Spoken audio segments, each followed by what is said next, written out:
Uang 70 juta melayang, Mandala Soji geram. Awalnya pria asal Surabaya, Jawa Timur itu ingin membeli tanah seluas 7.700 meter persegi.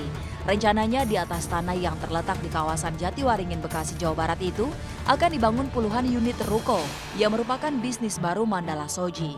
Namun apa mau dikata, rencana Mandala yang belum terlaksana itu mungkin hanya sekedar angan-angan belaka. Lantaran tanah yang hendak ia beli dari seorang pria bersertifikat palsu. Terkejut pasti, marah apalagi. Mandala pun tak tinggal diam dan langsung membawa masalah ini ke jalur hukum. Tapi benarkah amarah Mandala makin memuncak lantaran ia bukan satu-satunya korban dari sang pelaku? Ya, pemirsa, ini jadi sekarang saya ada di lokasi tanah yang tadinya mau kita beli. Ya, tanahnya luasnya itu ada 7.700 meter persegi. Itu dari ujung sebelah sana sampai ke ujung sebelah sana. Nah, tanah ini biasa digunakan untuk bermain bola anak-anak, juga untuk kalau ada acara di sini ya, kayak ada pameran, terus ada 17-an, biasa acara ini dipakai, tanah ini dipakai. Nah, tanah ini sangat strategis sekali. Coba lihat, kalau kita ngelihat sebelah kanan ini jalan raya. Nah, situ jalan raya dan di sini transportasinya sangat lengkap sekali. Ada angkot, ada metro mini, ya kan. Terus ada juga bus juga lewat sini. Sebelah sana juga itu diapit sama alat transportasi juga. Jadi benar-benar letaknya sangat strategis sekali. Ini dekat dengan kantor kelurahan Jatiwaringin dan berseberangan juga sama kantor kecamatan. Jadi seharusnya kalau kita cek ini sangat mudah sekali gitu loh. Tanahnya ini sangat mudah sekali untuk kita cek. Kita tinggal jalan kaki, ini radius 5 meter udah nyampe kantor kelurahannya.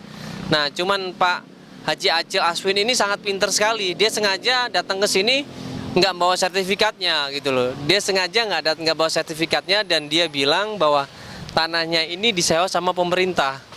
Jadi dia melakukan perjanjian sama pemerintah 15 tahun ke depan. Tanah ini udah disewa sama pemerintah. Nah, sekarang sudah mencapai beberapa tahun gitu. Bentar lagi kontraknya habis. Nah, ini kita lihat ya ke belakang. Ini ada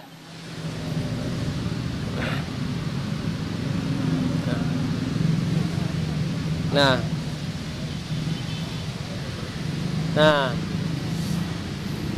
ini kalau kita ngelihat di sini bahwa tanah milik pemerintah Kota Bekasi.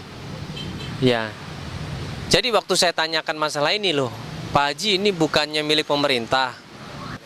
Waktu saya tanya masalah ini bukannya tanah milik pemerintah.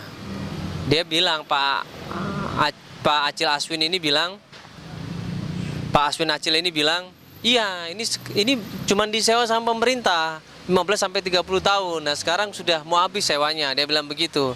Rencana saya mau jual aja. Karena saya capek untuk ngurusin ini itu katanya. Enggak seberapa hasilnya. Oh ya sudah.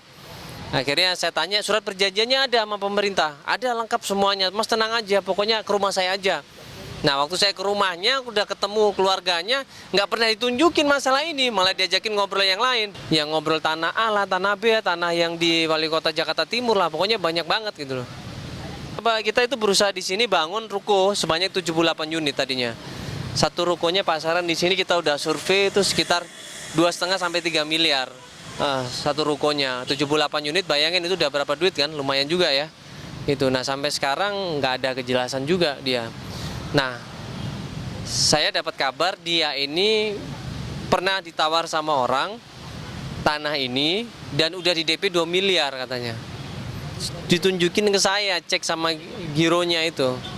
2 miliar udah dikasih DP.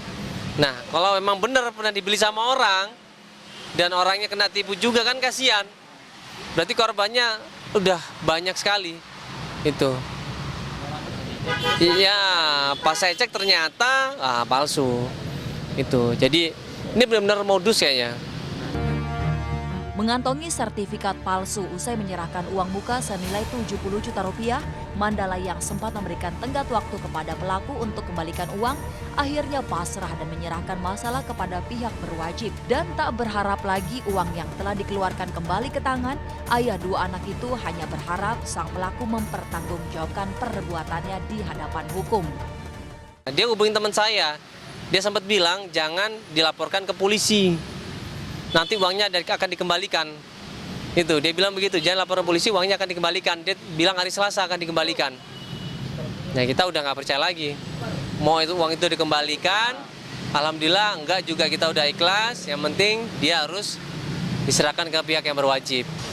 Kita udah lapor, udah bikin BAP, tinggal kita akan ketemu penyidik lagi, ditanya secara detail lagi tentang kronologisnya.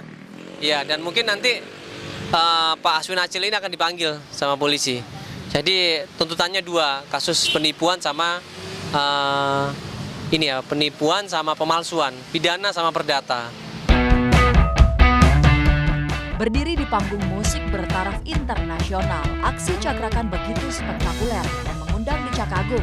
Selengkapnya hanya di Juniken.